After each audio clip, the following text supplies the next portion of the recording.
Fazer, qual é o nosso próximo passo, né? Quer dizer, vamos dizer assim, o passo agora, quer dizer, a próxima etapa, né?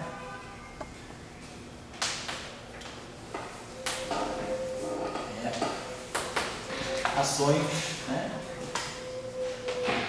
No superespaço.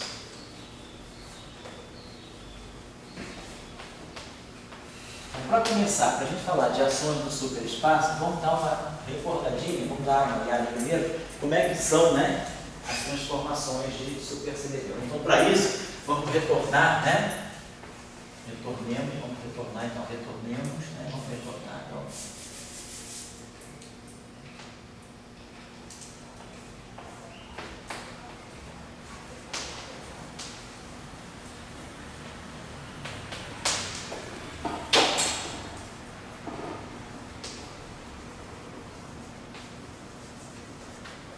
Então, o que nós já vimos foi justamente, nós aprendemos a pensar no supercampo como uma expansão interna. Então, nessa direção, para poder... Desculpa, vou até apagar isso aqui, para ficar mais didático. Como a gente agora vai começar a pensar em escrever ações lagrangianas no superespaço, então vamos tomar uma estrada agora que vai ser o estabelecimento, vamos tentar agora estabelecer um cálculo, né? Vamos tentar. Então, como primeiro passo, né? Então, como primeira providência,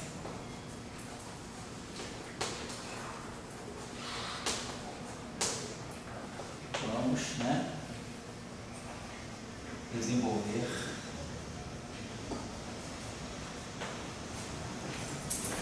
um cálculo tensorial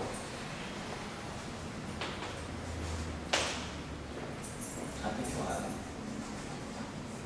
à supersimetria.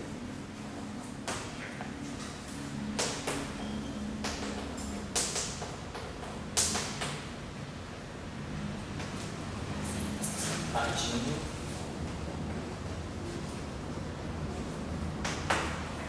conceito de derivada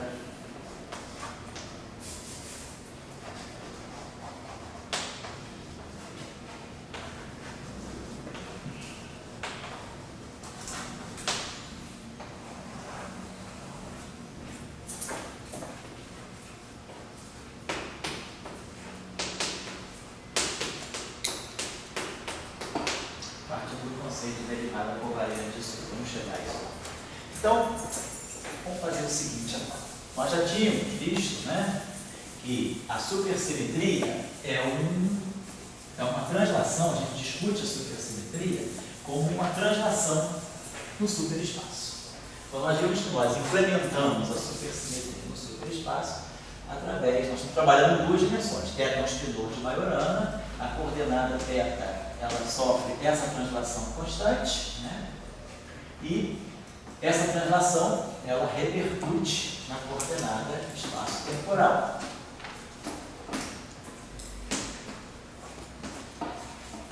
Então, isso aqui é a ideia de supersimetria no superespaço.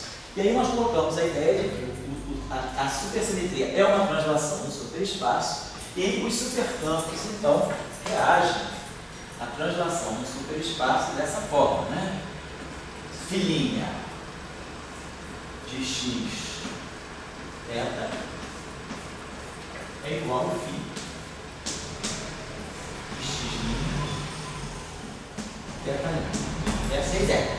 Esse é o conceito de translação, quando a gente faz uma translação do ponto de vista ativo. Como é que a gente pensa na translação do ponto de vista ativo? Eu tenho um sistema de referência fixo. Então, eu tenho o meu sistema aqui. Então, o meu sistema é esse. O que significa a translação do ponto de vista ativo? Eu vou manter o meu sistema de coordenadas fixos e vou deslocar o meu sistema físico. Então, desbloqueei o meu sistema físico, né? Então eu estou dizendo que o meu sistema vamos dizer que eu tenho meu sistema aqui, que esse ponto aqui seja o ponto x', θ', e esse ponto aqui seja o ponto xθ.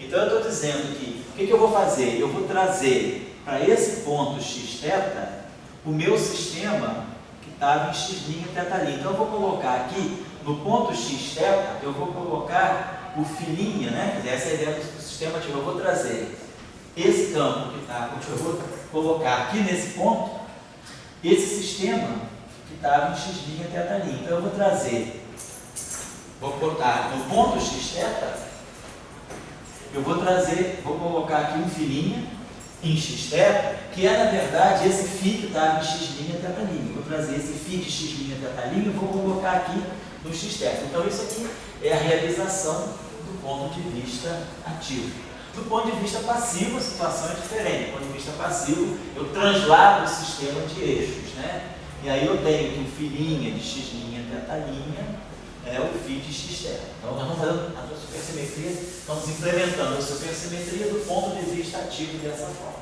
Então com isso nós vamos poder tirar a translação, ver como é que um supercampo reage a uma transformação de supersimetria. Então aqui nós vamos ter, fazemos a expansão aqui desse lado, então isso aqui é um φ de xθ, mais a parte, né, do deslocamento.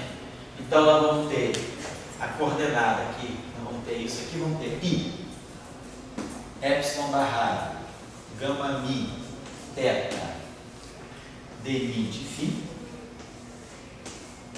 e vamos colocar aqui mais o epsilon,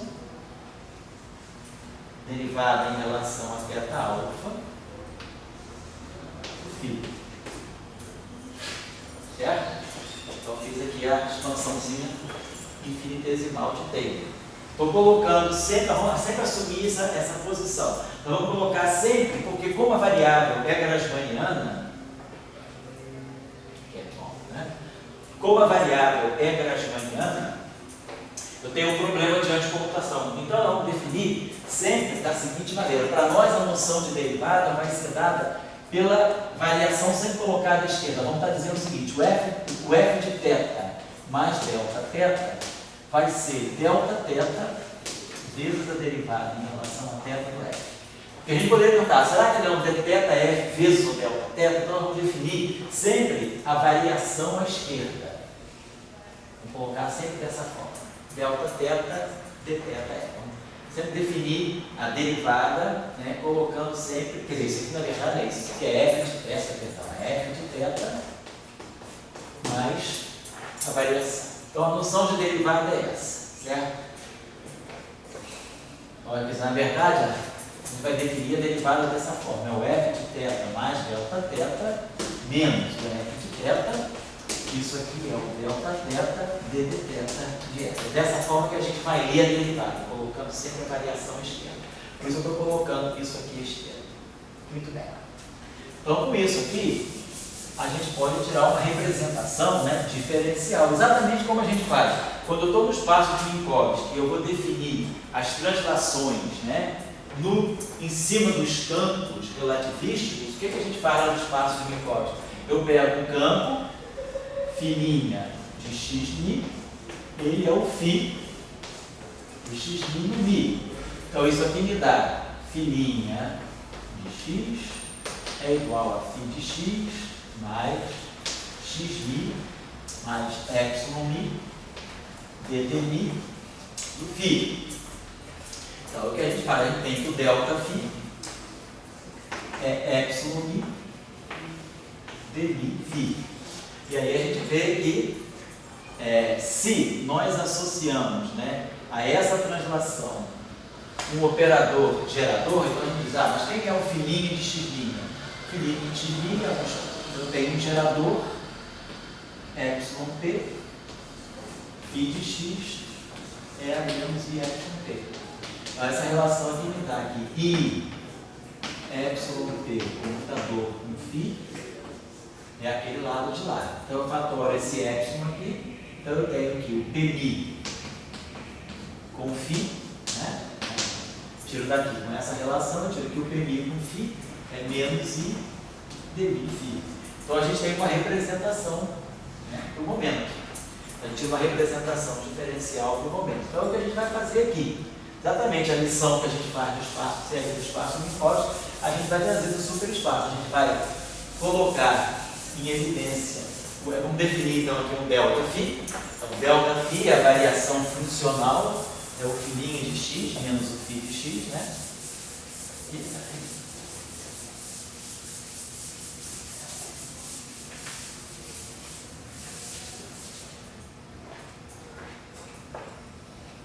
Então vamos ter a variação de supersimetria do meu supercampo φ de x θ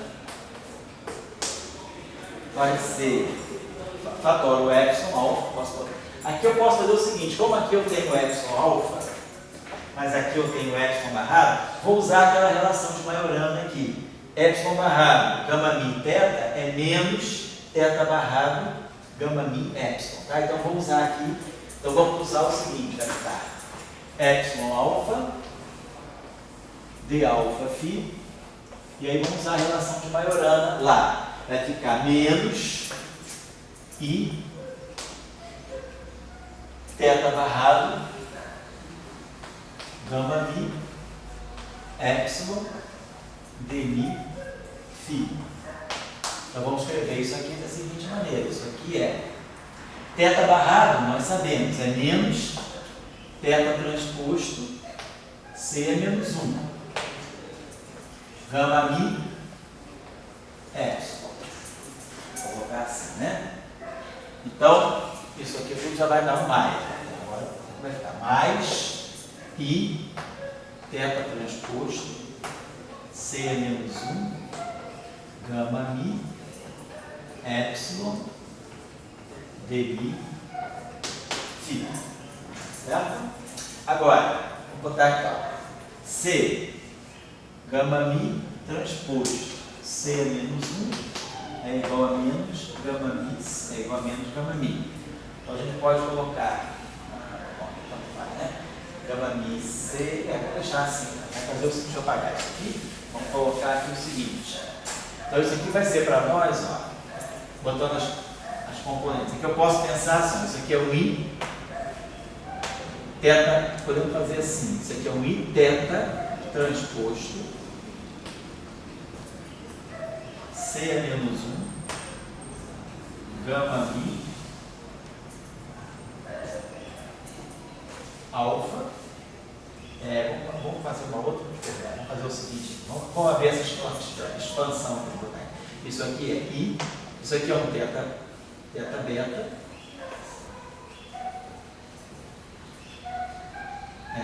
C é menos 1, C é menos 1, θ beta, C é menos 1, beta, C é menos 1, beta, gama, vou botar assim, gama mi, gama delta, gama mi, gama alfa, epsilon alfa, de mi φ. Vou colocar assim.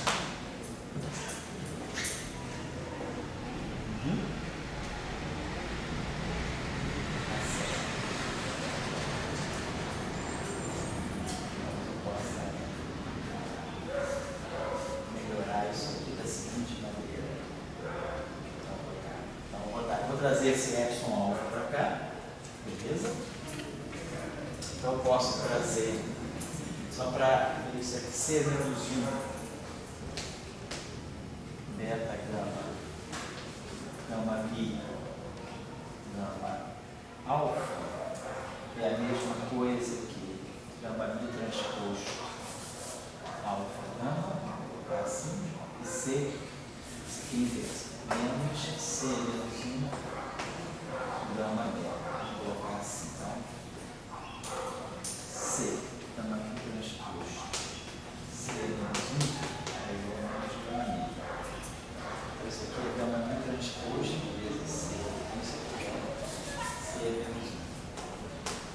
Então, gama mi transposto vezes C menos 1, isso aqui é uma coisa, isso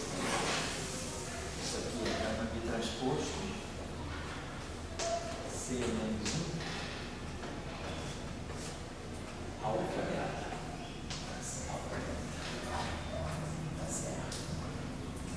É a mesma coisa com tudo isso aqui transposto em beta. Beleza. Aí C transposto menos C. Então vamos fazer o seguinte, vamos escrever isso aqui.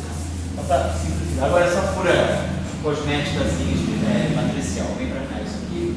Tá? Vocês entenderam o que eu fiz aqui? Abri essa expressão, só que eu coloquei esse índice alfa aqui para poder ficar o mesmo epsilon alfa que está aqui. Então eu coloquei esses índices mudos aqui, né? Esses índices saturados. Beta, beta, gama, gama, alfa, alfa. Vamos fazer o seguinte, vamos trazer esse alfa cá para frente. Só que aqui, ao trazer esse alfa cá para frente, ele anticomuta com o teta beta. Vai ficar menos I epsilon alfa. Aí nós vamos ter teta beta, C é menos 1, beta gama, gama mi, gama alfa. Assim. Agora vamos pensar o seguinte, essa expressão aqui, ela é, vamos fazer aqui a seguinte coisa nessa expressão, esse teta beta aqui eu posso colocar cá para trás, vamos trazer esse teta beta aqui para trás. Então não tem problema de trouxe esse teta beta cá para trás. O importante é que quando o alfa passou, o epsilon passou pelo teta, deu um sinal mesmo. Ele levou o teta beta lá para trás. Agora, esse termo aqui, C é menos 1 beta gama, C, a matriz C é antissimétrica. Então, se eu trocar gama por beta, aqui fica mais. E aqui eu posso colocar, então aqui eu tenho gama mi transposto. Gama mi, gama alfa é a mesma coisa que gama mi transposto alfa gama. Então essa expressão aqui está ficando assim, ó, I epsilon alfa. Gama mi transposto alfa gama, C é menos 1, gama beta, teta beta. Certo? Só fiz isso, só estou fazendo para poder trazer o epsilon alfa cá para frente. Agora, observem essa relação aqui, ó. A gente sabe que C, gama mi transposto, C é menos 1, é menos gama mi. Então, gama mi transposto vezes C é menos 1 é menos gama mi, C é menos 1. Eu fiz isso. Opa. Menos C é menos 1 gama mi. Certo? Só passei esse. Aqui tinha C, multipliquei por C é menos 1. Então, gama mi, isso aqui é o quê? Isso aqui é gama mi transposto, C é menos 1, alfa beta, né? Isso aqui é esse produto matricial direitinho. Gama mi transposto, C é menos 1, né? Então isso aqui é, só vou botar aqui, ó, gama mi transposto, C é menos 1, alfa beta. É esse produto aqui. Mas gama mi transposto, C é menos 1, é menos C é menos 1 gama mi. Então eu posso substituir isso aqui por menos C é menos 1 gama beta. Menos C é menos 1 gama mi alfa beta. Certo? Então, esse termo todo ali, para poder fatorar o oficial, ficou mais fácil se eu apagar isso aqui. Então, nós vamos escrever esse termo na forma final que ele está adquirindo. Ó. Menos. Então, esse termo, esse menos já tinha sido levado em conta. Esse termo aqui, então, ficou, né? Menos I epsilon alfa. C é menos 1. Gama mi. Alfa beta. Beta beta. dB. Phi. Então, com isso, eu estou apto agora a expandir aí. Pode até colocar, se quiser, o I aí de evidência. Então, aqui. Posso escrever dessa maneira. Isso aqui é epsilon alfa.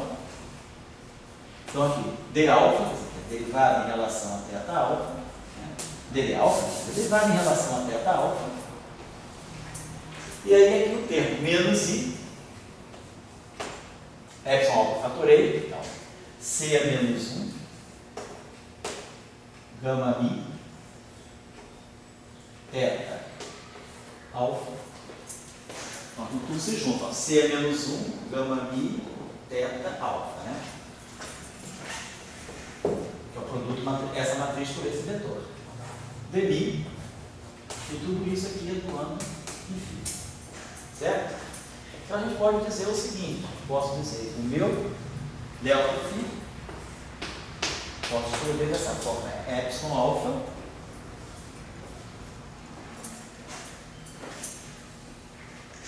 variação de supersimetria, então, epsilon alfa, Q alfa, vou chamar isso aqui de um Q alfa. Q alfa φ, onde o gerador de supersimetria, vou botar aqui, né?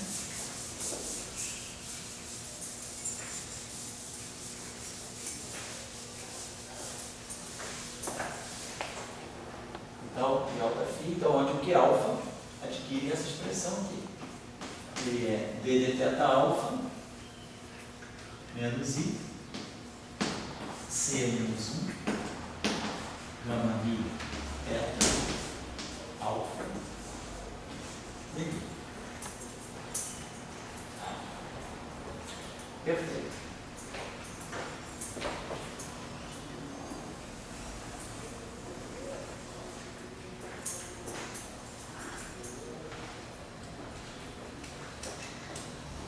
Então, essa variação é a variação funcional. É o φ' de xθ menos o φ de xθ, tá certo?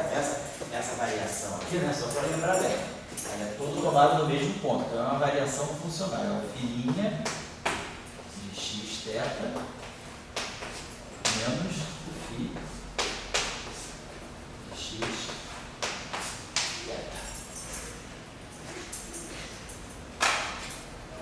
Beleza.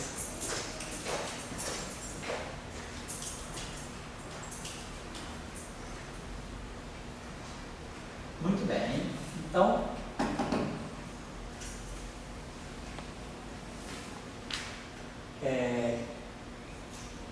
vamos fazer uma inspeçãozinha rápida aqui, né? Então, se nós tirarmos o comutador, o anticomutador de um Q alfa com Q beta, né? Vamos fazer esse cálculo rápido aqui, imediato, né? Então, a gente já vai vendo o seguinte, né? Isso aqui vai ficar d alfa menos I, C menos 1, gama mi, θ, alfa, dmi, com d beta menos I, C menos 1, gama mi, θ, beta, dmi. Claro, d alfa anticomuta com d beta, né? Porque θ alfa e θ beta anticomuta, então o anticomutador de d alfa com d beta é zero. Agora, nós temos esse pedaço aqui, d alfa, atuando nisso aqui. Então, nós vamos poder ter esse anticomutador aqui, menos I. O anticomutador de d alfa com C menos 1, gama I, θ, beta, dmi. Depois vamos ter esse anticomutador aqui, menos 1, menos I, perdão, C menos 1, gama mi, θ, alfa, dmi, com o d beta. E depois vamos ter esse anticomutador aqui. Mas esse anticomutador aqui é basicamente o anticomutador de dmi com dmi. Porque esses termos aí, essa derivada numérica do θ, ela não atua no θ. Então esse anticomutador é zero. Então os anticomutadores que não são triviais são esses aqui. Porque essa derivada pode bater nesse cara e essa derivada pode bater nesse cara. Então aquele primeiro termo ali, né? Eu vou ter, basicamente, isso aqui é esse cara atuando numa função teste, mais esse cara atuando numa função teste. Então, o que vai sair desse o anticomutador, a gente sabe que o anticomutador de A com B é o anticomutador de B com A. Então, eu posso botar esse T beta aqui, posso escrever esse anticomutador aqui, né?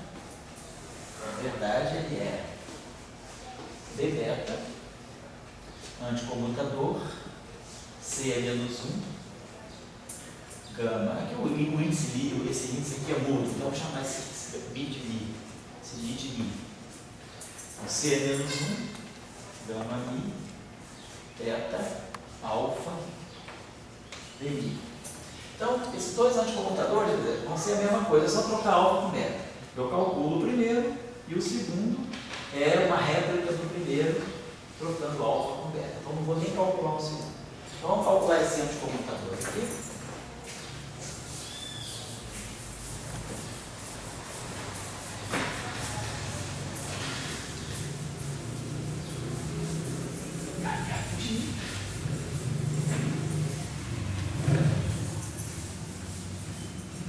Então, vamos lá. Então, o primeiro anticomutador vai ficar. Na verdade, é esse termo que vai ser interessante. Eu tenho real. Depois eu fizer esse anticomutador, vai ficar isso em cima disso, em cima de uma função teste, mais isso em cima disso, em cima de uma função teste. Esses dois pedaços vão dar zero, o que vai sobrar no final de tudo, não vai ser trivial, vai ser o menos i de alfa atuando em c menos 1, gama mi, beta, beta, demi. É isso aqui que vai sobrar. Essa derivada atuando só aqui, porque o outro pedaço vai cancelar com a outra parte do anticomutador. Essa derivada aqui teria dois pedaços. A derivada disso, né, isso aqui está tudo atuando numa função teste. Então, seria a derivada disso vezes isso, menos isso vezes a derivada disso. E o outro termo de lá que vai cancelar. Então, o termo que vai ser não trivial vai ser essa derivada batendo aqui. Então, aqui eu tenho d alfa, e aqui nós vamos ter c menos 1, beta, gama, gama mi, gama delta, beta delta. Isso que a gente tem. Então, essa derivada batendo aqui vai me produzir um delta de Kronecker de delta alfa. Então, deu isso aqui. Cancela isso aqui e dá isso aqui. Então, essa derivada bateu aqui e produziu isso. Então, me produziu menos i, c menos 1, gama i, beta alfa, demi. E aí vai produzir o outro termo, mais a mesma coisa, alfa, beta, mais c menos 1, gama mi transposto, gama mi transposto, c menos 1 é menos gama mi c. Então nós sabemos que essa matriz, né, gama mi, então nós sabemos que a matriz c menos 1 gama mi é uma matriz simples, então vamos multiplicar isso aqui, né? Gama mi transposto, c menos 1, igual a menos c menos 1 gama mi. Mas isso aqui é a mesma coisa que menos c menos 1 gama mi transposto, já que c é assimétrico. Então a matriz c menos 1 é simétrica. Se a matriz c menos 1 é simétrica, o segundo termo vai ser igual a esse, mas trocando alfa com beta. Mas eles são iguais, porque essa matriz é simétrica, então vai dar simplesmente um fator 2.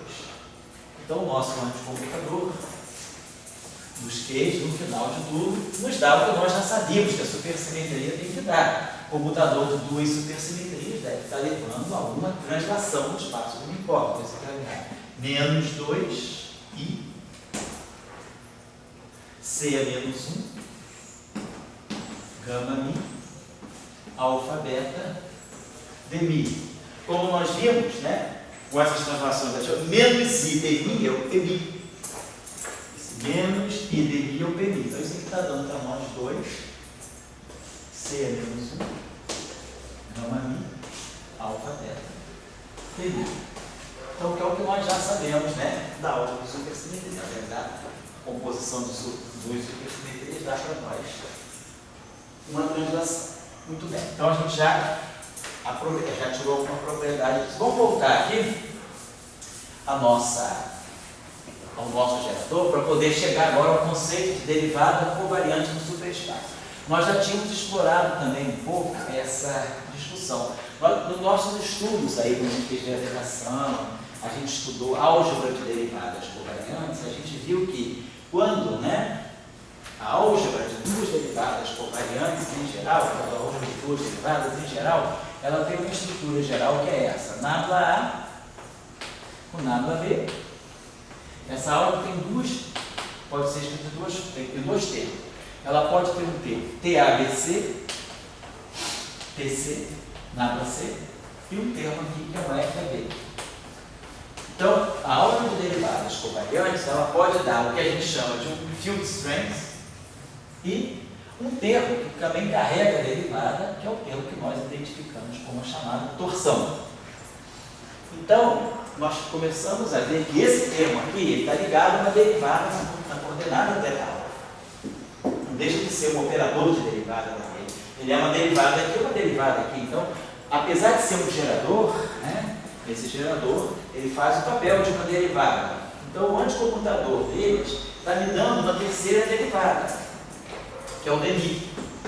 Então, a gente começa a ver que isso aqui está me dizendo que deve ter algum tipo de torção.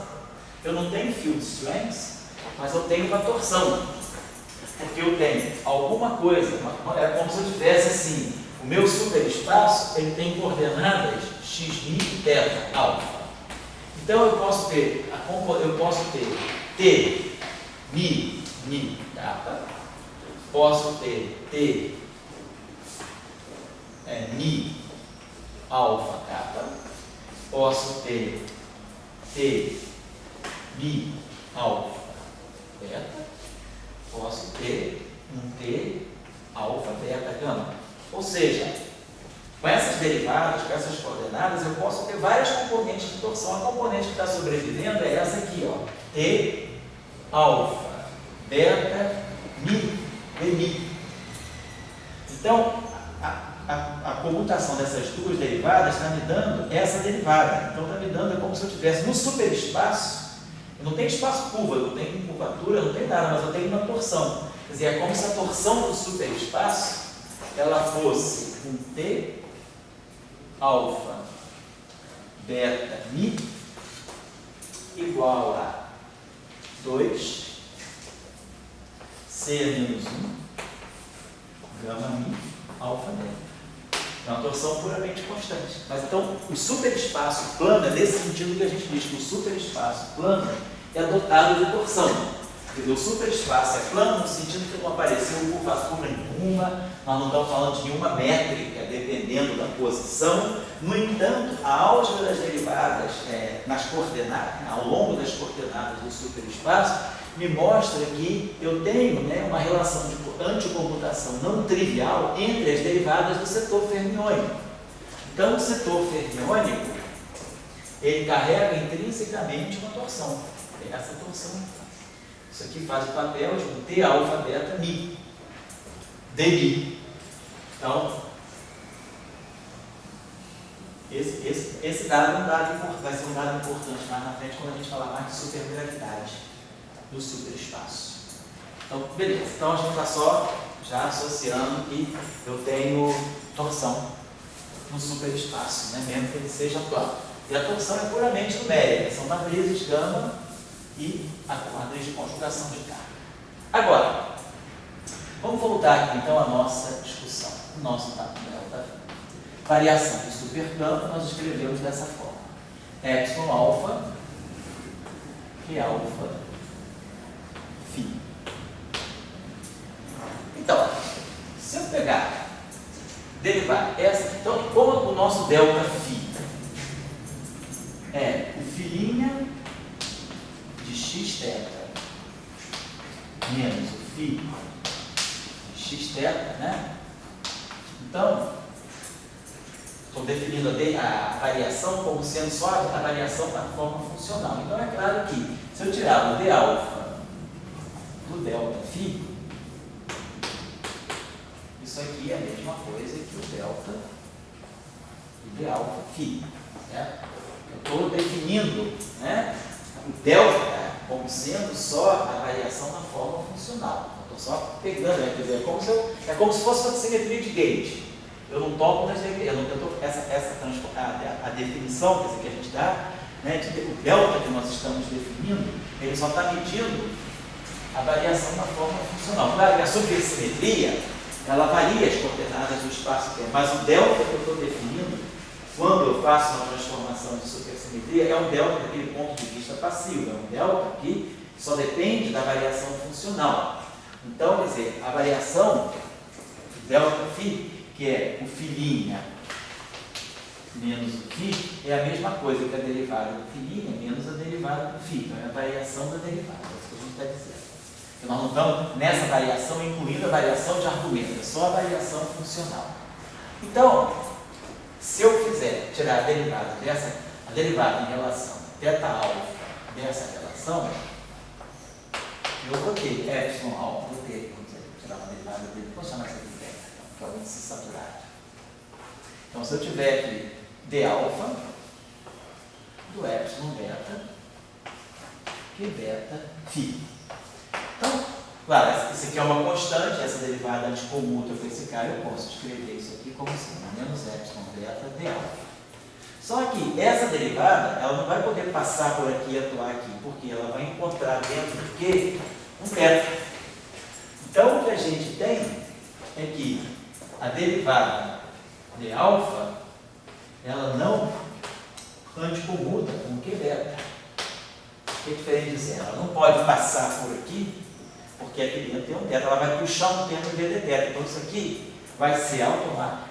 O termo que passar por aqui, tudo bem, eu vou ter menos quando essa derivada passar por aqui, ela vai bater aqui. Então, nós vamos ter a derivada, vamos ter a variação da derivada, né? Então, a gente vai ter, essa derivada passou por aqui, depois ela vai passar por aqui de novo.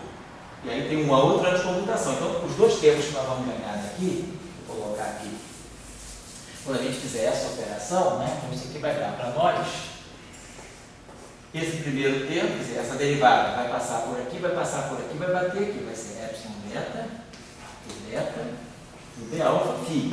Mas não para por aí, eu vou ter um termo que vai ser menos epsilon beta, essa derivada de alfa batendo aqui, essa derivada de alfa batendo aqui, vai bater, vamos ter aqui esse menos aqui. Então tem esse menos por causa dessa anticomutação, mas vai ter aquele menos i, então vai ficar aqui mais i,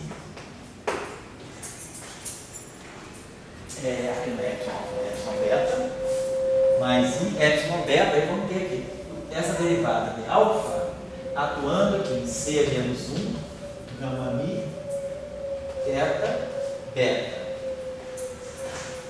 Que beta, né? Essa derivada atuando diretamente aqui no φ. Então, é claro, essa derivada bate aqui, vai me dar um delta, depois vai me dar um termo novo, um terminho aqui, simples do veio, vai dar um c menos 1 gama mi, c menos 1 gama mi, delta alfa beta. Então, surgiu um termo novo. Então, a derivada da variação não é a variação da derivada. Isso aqui seria para nós o delta do d alfa φ. Então, a variação da derivada não é a derivada da variação, por causa desse termo extra. Então, para isso, a gente sabe que quando a derivada de um campo não se transforma da mesma maneira que um campo, nós somos levados a definir uma derivada covariante. Qual é o papel da derivada covariante? É aquela derivada que faz com que a derivada do campo se transforme como campo. Então, a derivada covariante, vamos definir uma derivada covariante de alfa, né? Então, a gente vai sair dessa derivada e vamos passar para uma derivada covariante de supersimetria, tal que a variação, a derivada covariante da variação do φ seja igual à variação da derivada. Sabemos que esse é um conceito muito útil para poder escrever quantidades que sejam invariantes. Então, a gente precisa ter uma derivada que faça esse trabalho para nós aqui. E aí, uma derivada, para fazer esse trabalho, ela tem, basicamente, eliminar esse termo. É isso que ela tem que fazer. Então, a solução do problema é assim, vocês podem chegar, não estou fazendo agora, mas vocês podem verificar. Vocês podem verificar que, se eu pegar essa derivada definida desse modo, d alfa mais i, c menos 1, gama mi, θ alfa de mi, o que nós vamos precisar para isso acontecer, no fundo, é que essa derivada anticomute, se eu quiser que isso aconteça, eu vou querer que esse d alfa aqui, ó, ele chegue aqui. quero isso aqui, é isso que eu quero no final do dia. Epsilon beta, Q beta, D alfa, φ. Então, isso aqui é constante, essa derivada passa por aqui, mas eu vou querer que essa derivada anticompute com Q beta. Então, o importante da derivada da variante, para que isso aqui aconteça, isso aqui vai sempre acontecer sempre que o D alfa e o Q beta anticomutarem. Então, a solução para eu encontrar uma derivada covariante é eu encontrar um operador que anticomute com o Q beta. E aí, vocês podem mostrar, por um cálculo simples, né, que com esse sinal mais ali, só trocando aquele sinal, essa derivada, desse modo, e esse operador esse gerador anticomuta. Então, é um cálculo simples, a ideia é essa, porque vocês já sabem, já têm ideia do conceito de derivada covariante, é aquela derivada tal que, atuando no supercampo, ela não muda a transformação, ela transforma exatamente como o supercampo original. Então, nós chegamos ao conceito de uma derivada covariante no superespaço. Então, o importante é que a derivada covariante de um supercampo, ela se transforma como um supercampo. Por quê? Porque eu tenho isso aqui, a variação desse objeto é igual a variação desse objeto aqui. Então, quem é... Opa! Tá aqui. Vou pegar isso aqui. Se eu pegar D alfa no delta φ, isso aqui é D alfa, então, de epsilon beta, φ, que é, aí devido às anticomutações, é a mesma coisa que epsilon beta, Q beta, D alfa, φ. Então, a variação, né? Então, isso aqui é a variação da derivada desse supercampo. Então, a variação, né, desse objeto aqui segue o mesmo padrão, segue o mesmo padrão do supercampo, ou seja, vamos colocar assim, a variação, né, da derivada de φ é isso aqui, ela é epsilon alfa, que é alfa no delta φ, ela se transforma exatamente como um supercampo.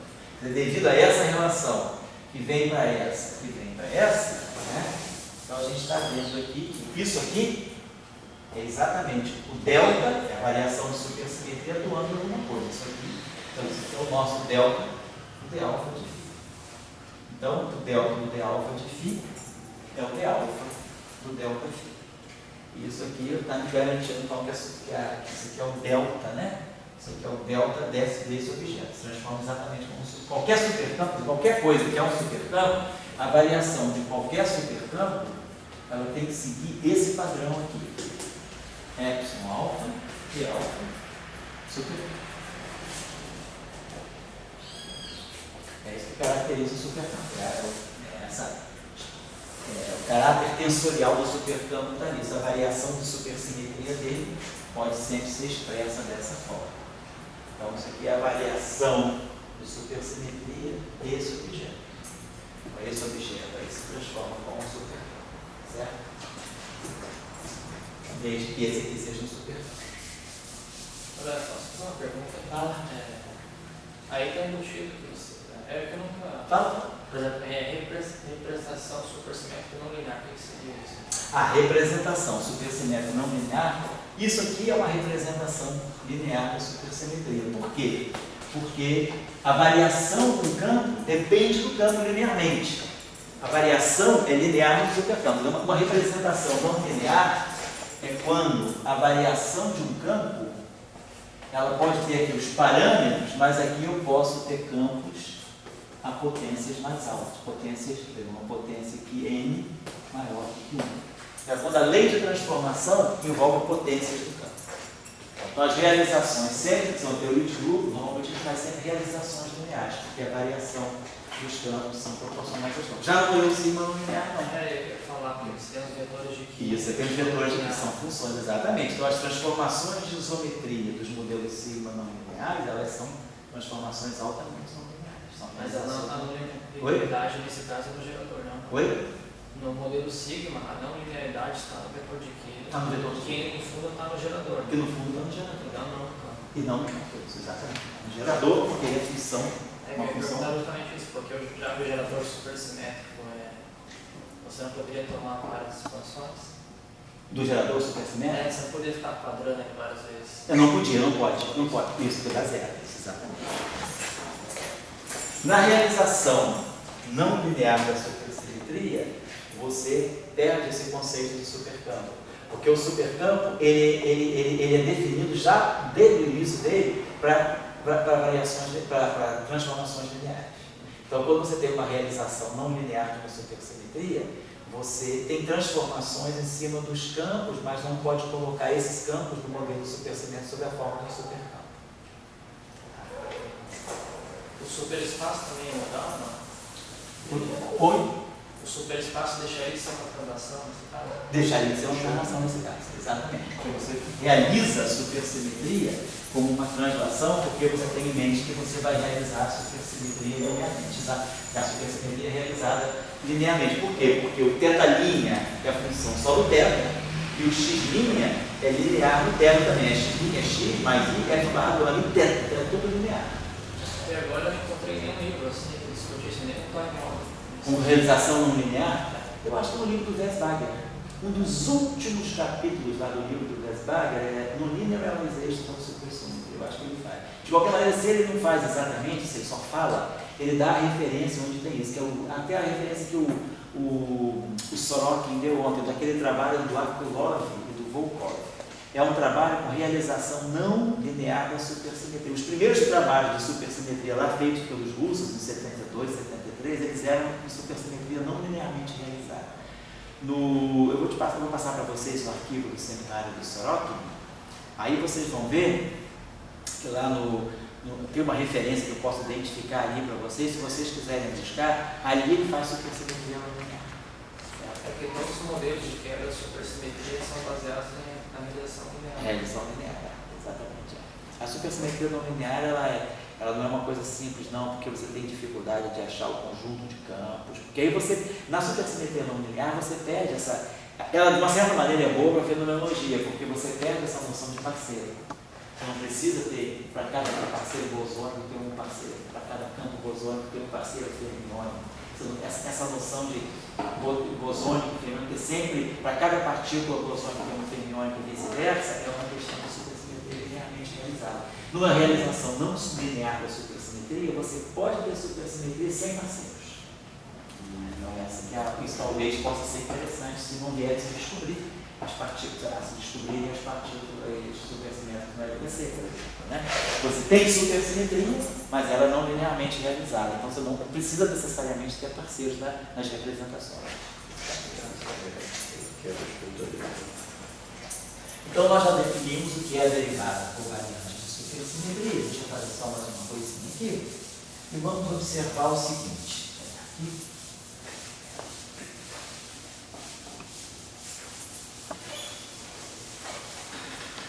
Então vamos observar o seguinte, a variação do supercampo, então, é um epsilon alfa, que é alfa φ. Vamos observar uma coisa aqui interessante, né? Se eu pegar, então, quer dizer, vamos pegar um supercampo escalar. Aquele supercampo escalar vai ser real, φ é igual a φ mais θ barrado φ mais um meio de θ barrado θf. Né? Então, nós estamos dizendo a variação de supersimetria, né? A variação é também um supercampo. Então, por exemplo, quando eu quiser tirar, por exemplo, quem é um supercampo ΔΦ, vamos colocar, quem é o meu supercampo ΔΦ, eu vou fazer esse calculinho que é epsilon alfa, que é alfa, que é d θ alfa. Aí eu não lembro se era mais ou menos, a derivada acho que é menos i, né? C menos 1, gama mi, teta, isso, alfa, delta, isso? Isso aqui é o meu, que é alfa, né? Isso aqui atuando em φ, certo? Então, a variação do meu a variação do supersimetria, a filinha de x θ é o φ de x θ mais delta φ de x θ. Então, quer dizer, quando eu pegar, quer dizer, o meu delta φ, então, ele vai ter a mesma expansão que esse supercampo. O meu delta φ, ele vai ser um delta φ, porque o delta da supersimetria, ele é definido como sendo o filinha de x θ, o filinha de x θ, menos o φ de x θ. Então, o filinha menos φ vai me dar filinha menos φ, psilinha menos psi. Então, o meu delta, o meu supercampo delta φ, ele vai ter essa expressão. Ele vai ter a mesma expressão, só que com o delta de cada campo componente. Então, ele vai ser delta φ mais θ barrado delta psi mais o meio de θ barrado θ delta f. Certo? Forma disso. Filinha menos φ. Eu vou estar sempre mantendo as coordenadas x e θ. Então, só estou variando a parte funcional dos campos. Beleza. Então, quando eu fizer essa derivada aqui atuando no φ, essa derivada pode atuar aqui e essa derivada pode atuar aqui. Então, eu vou ter, então, o meu, mas o meu delta φ tem que ser a parte independente de θ. Então, quando esse termo aqui, quando bater em qualquer termo desse, vai produzir θ. Esse termo aqui, batendo aqui, dá zero. Batendo aqui, ele libera o psi. Mas batendo aqui, ainda sobra um θ. Então, o meu delta φ, eu vou fazer o cálculo, vocês podem fazer, o meu delta φ, ele sai automaticamente daqui. Ele é esse termo aqui, ó. Delta φ é epsilon alfa, d alfa, basicamente é isso aqui. É epsilon alfa, d alfa, atuando em θ barrado psi. Θ barrado psi, vamos colocar em função do θ. Θ barrado, isso aqui seria θ barrado beta, psi beta. Mas aí lembre-se que o θ barrado é menos θ transposto C menos 1. Então isso aqui é menos θ gama C menos 1 gama beta. Aí essa derivada aqui bate aqui e produz um delta de gama. Então você vai produzir menos epsilon alfa C menos 1 alfa beta psi beta. Mas isso aqui, mesma coisa. C menos 1 transportar, isso aqui vai, esse terminho aqui, quer dizer, isso aqui vai dar para nós, quem é isso aqui, olhando as nossas combinações? Isso aqui é um espelhador de Majorana, né? Então, eu posso escrever isso aqui como sendo, então eu posso escrever isso aqui, ó, esse terminho aqui, ó, eu posso escrever ele como sendo simétrico, menos C menos 1, beta alfa, e aqui um psi beta. Bota esse psi beta, só troquei o psi beta, passei da frente do C1, e aqui eu botei beta alfa. Então isso aqui, ó, isso aqui é exatamente o psi barrado beta. Isso é o psi barrado alfa. Então nós estamos vendo que isso aqui está dando para nós, né, menos epsilon alfa, psi barrado alfa. Quer dizer, no fundo eu posso mostrar que isso aqui é o epsilon barrado psi. Só mexendo aí com a álgebra supersimetria, então eu posso mexer aqui, eu tento fazer isso aqui.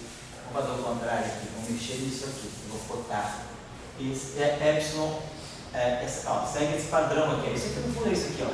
Fiz besteira ali. Isso aqui é isso aqui, ó. Alfa C menos 1 por sinal menos. Isso aqui é o epsilon barrado. Isso aqui é um espelhador de Majorana. Então isso aqui no final, esse é o epsilon barrado beta. Então isso aqui é epsilon barrado psi. Então a gente tira quem é a variação do escalar. Epsilon barrado psi. Então a variação do escalar é linear no escalar, no número térmico. Agora, se eu quiser tirar o delta psi, vocês vão fazer o cálculo aí, vocês vão ver. O psi, o delta psi, vai ser tudo que está na frente do é um termo linear em θ. Então, vai sair uma parte que vem daqui, porque isso aqui é quadrático em θ, uma derivada vai me dar alguma coisa linear em θ. Então, ele vai me dar esse pedaço aqui, que vai ter um termo em θ e essa derivada aqui. Então, basicamente, o que vai estar constando aqui vai ser o gama mi dmi do escalar, claro, com um parâmetro de supersimetria, né? Ele vai ter alguma coisa epsilon, né? Vai ter um epsilon, a estrutura é essa, epsilon, gama mi dmi phi, e depois nós vamos ter esse termo aqui, que vai ser essa derivada atuando aqui com esse f, e vai sobrar um termo, vai alguma coisa do tipo epsilon f. A estrutura é essa. Então, a variação do término, ela vai sair proporcional a esse campo. Isso vai ter uma consequência muito importante na hora de estudar a quebra espontânea da supersimetria. Vai ver que quando houver a quebra espontânea da supersimetria, esse cara adquire um valor nulo do vácuo. E aí é ele que vai causar uma flutuação no término.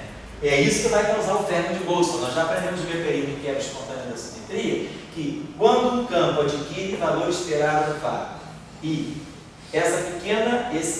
uma pequena transformação de um campo, uma pequena flutuação de um campo depende dele, esse valor não trivial vai gerar uma pequena perturbação fermiônica.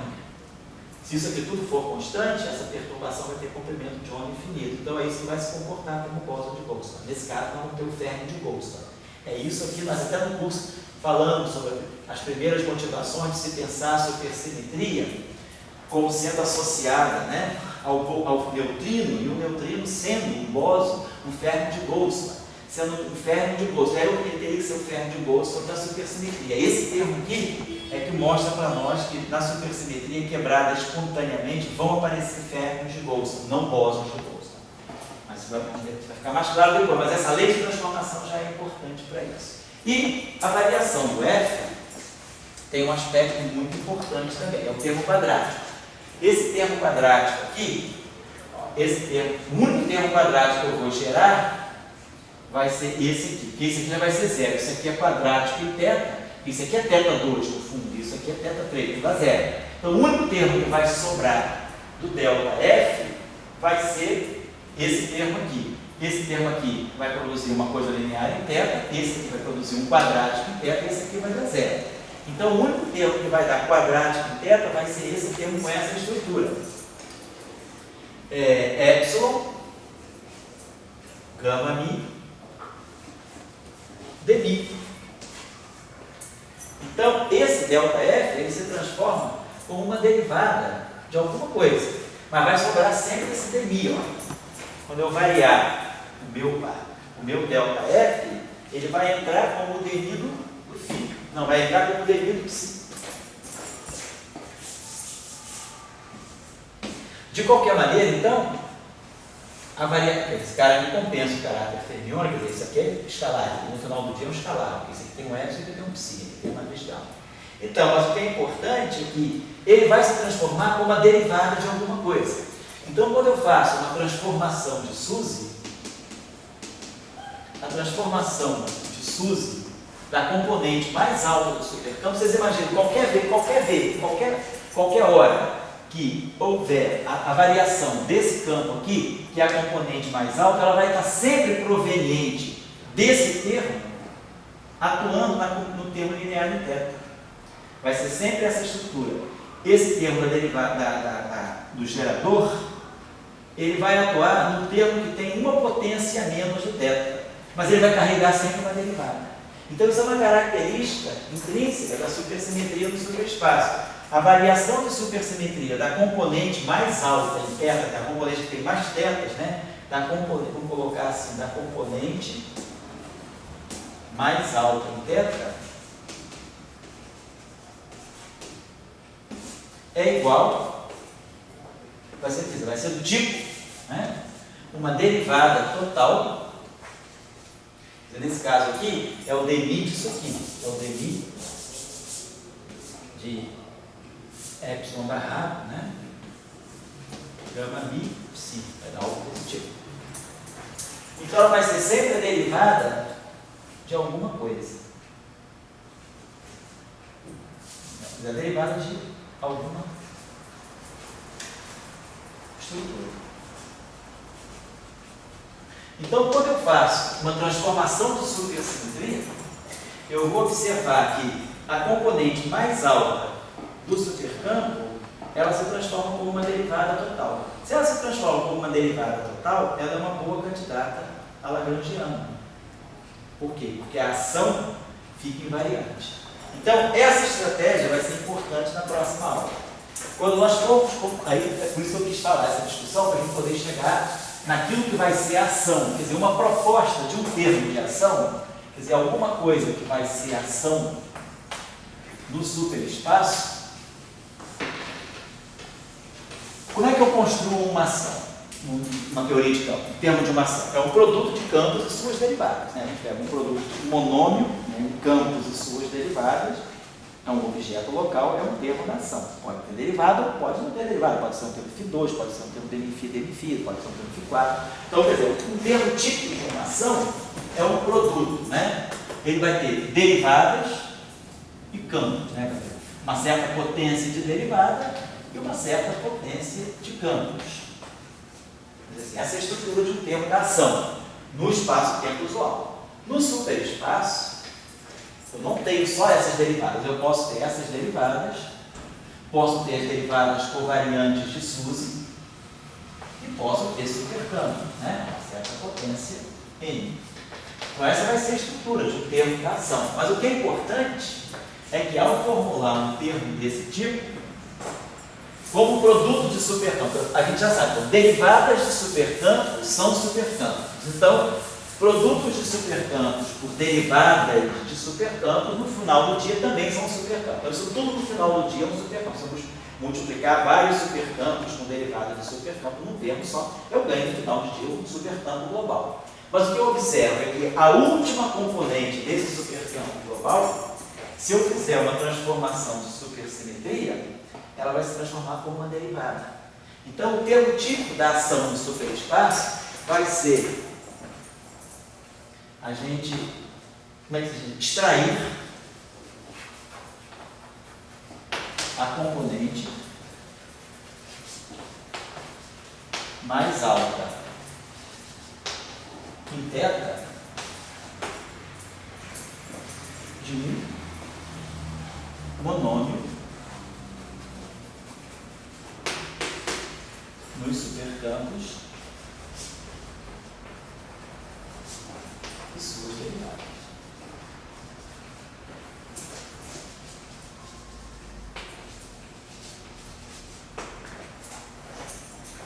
Então, se eu pegar vários supercampos e multiplicar, eu vou buscar sempre a componente mais alta dele. Então, basicamente, eu vou dizer o seguinte: no caso de duas dimensões que nós estamos tratando, então eu vou pegar um produto, vamos dizer assim, de supercampos, né? Eu vou pegar supercampos. Então, o meu termo típico pode ter derivadas espaciais, uma potência N, pode ter derivadas de supersimetria, de um número N, e pode ter um produto também de supercampo, né? Esse supercampo com uma potência P. No final, eu vou pegar a componente θ barrado θ desse objeto. E aí eu sei que isso vai se transformar como um supercampo. Então, por exemplo, eu posso pegar algo do tipo φ de alfa φ de alfa φ, posso botar aqui ao quadrado, por exemplo. Então isso aqui é um termo quartíco dos supercampos com duas derivadas. Como posso pegar também um termo assim, demi φ, por exemplo, alguma coisa assim, gama mi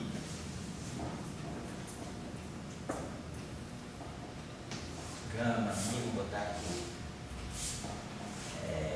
alfa beta, gama beta, gama alfa. Tem um supercampo que eu dei para vocês ainda agora.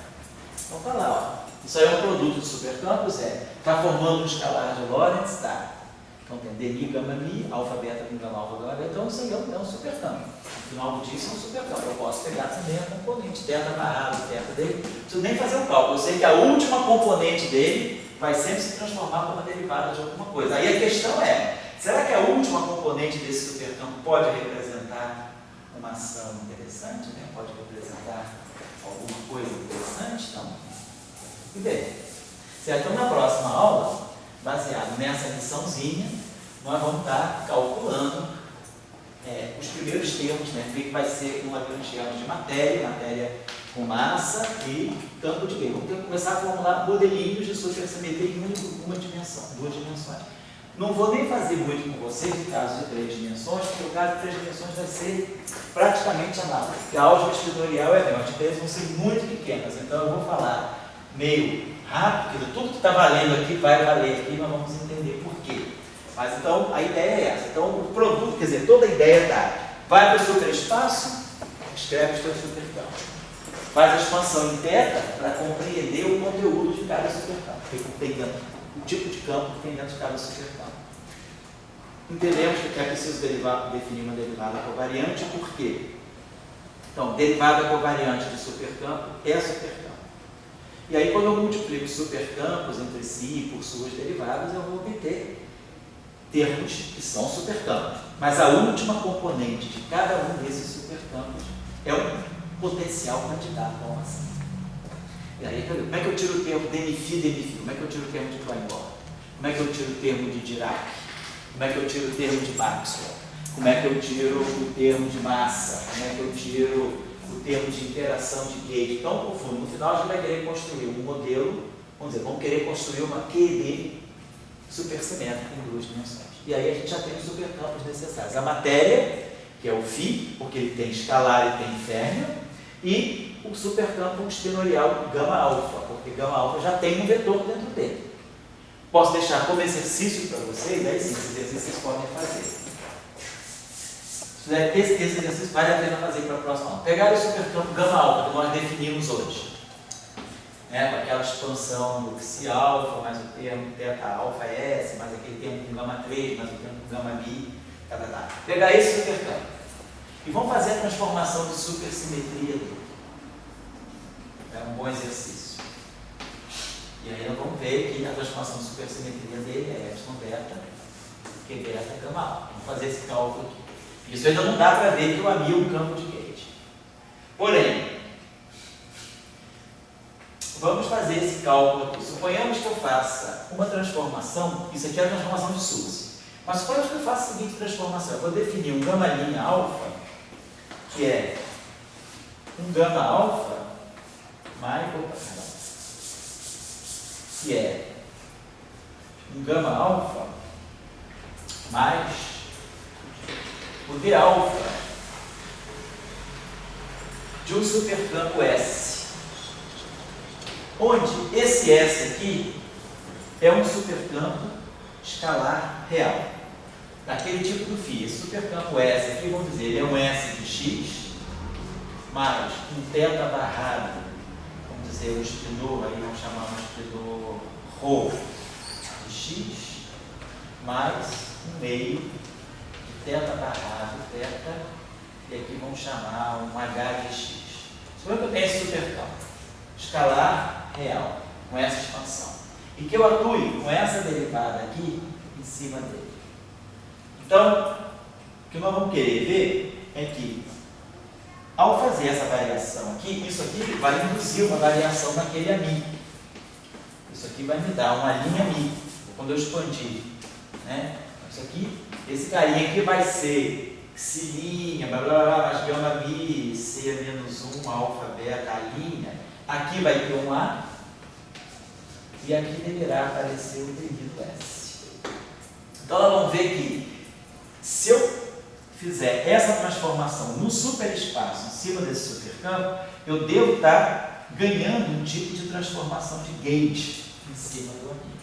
Então, então aí eu vou começar a ver, tem chance desse campo ser um supercampo de gauge, porque se tiver uma simetria, se eu introduzir ele num lagrangiano, numa ação, e tiver uma simetria desse tipo, essa simetria desse tipo vai garantir que esse cara aqui é um campo de gauge. Então, vocês podem começar a manipular, sobretudo com o campo gama alfa. Tá certo? Então, a próxima aula do Suzy, a gente vai continuar a discutir essa coisa. Semana que vem tem me indica festinha aí na sexta-feira, mas nada vai impedir da gente trabalhar. Quinta-feira eu vou dar aula de aeroplaca, aí eu vou ver se eu dou aula no sábado, dia 9 de novembro, eu vou ver se eu marco a aula de que seria de campos quânticos, né? Na sexta não vai ter. Então, no sábado, dia 9, eu vou ver se eu dou um pedaço da aula de campos quânticos e dou um pedaço da aula de SUS também. Eu queria ver se a gente acabava com isso de uma vez, essa parte de 2 dimensões, para a gente já ir para as coisas mais.